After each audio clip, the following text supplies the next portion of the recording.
Bridget Kenyanji, a student at Uganda Matters University in Kozi. I've come to carry out an interview. I want you to tell us about this school, Holy Trinity Secondary School. You as a computer teacher here, I think you have something to tell to the public. Yeah, and what do you have for the parents out there who do not know the school? And the students who would like to join the school, what do you tell them? Oh, okay, my name is Shafic. I'm a teacher here teaching computer studies. I joined the school in 2019, and just like you have toured around the environment, it is so cool.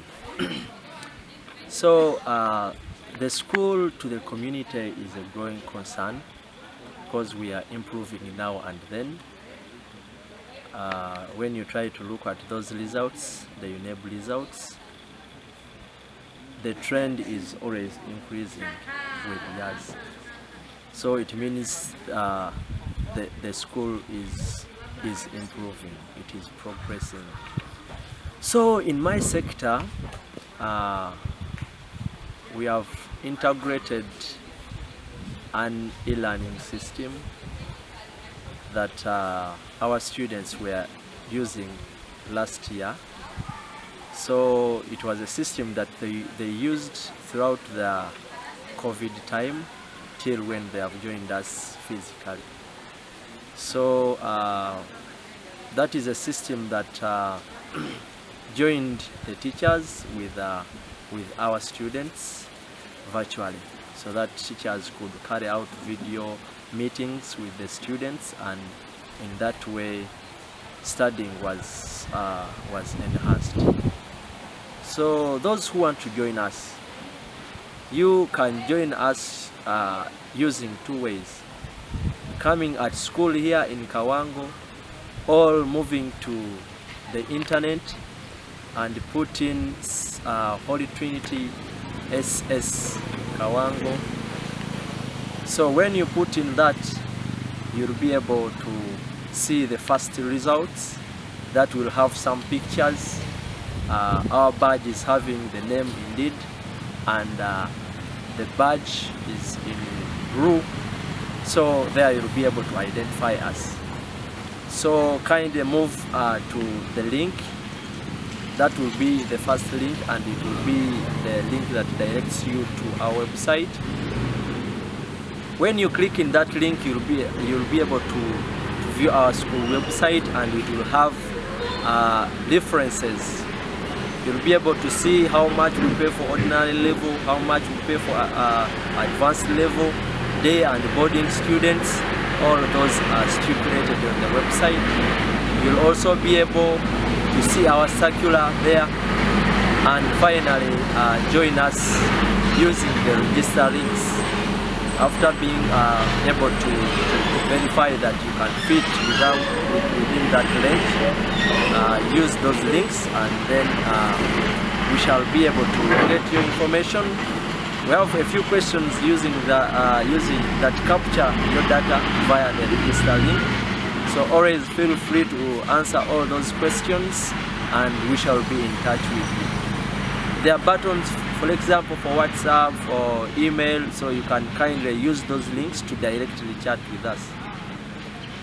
Yes. During your studies online during the COVID-19, did you get any difficulties while interacting with your students?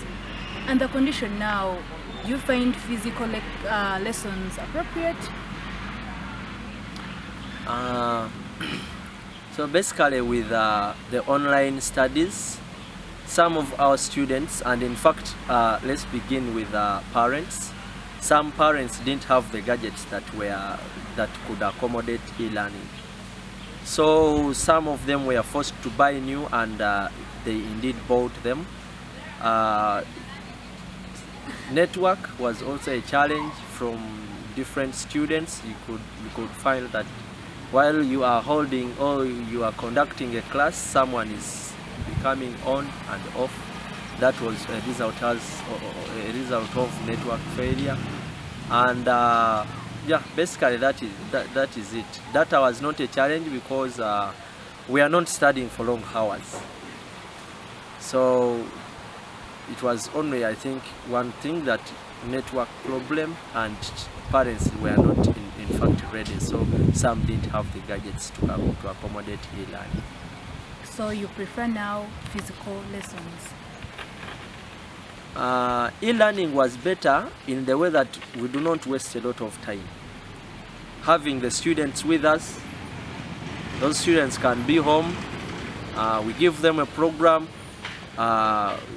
they fulfill that program, and they also help parents at home, because at night there is a time we end at night. So even during daytime there are always breaks, so in that way those children could be of use at home. And we as teachers, learning and teaching can be integrated in a very simple way, that me as a teacher can also have my great time home. I carry out a video meeting, after that time I move to the garden. Not going to school, hold the lesson, come back, that is time and transport.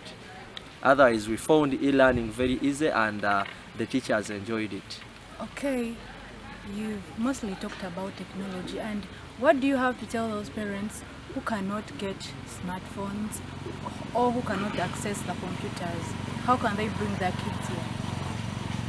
So those who cannot get smartphones or cannot get computers, I suggest that we fight hard to get a smartphone, because that is the new normal. We cannot run away from that.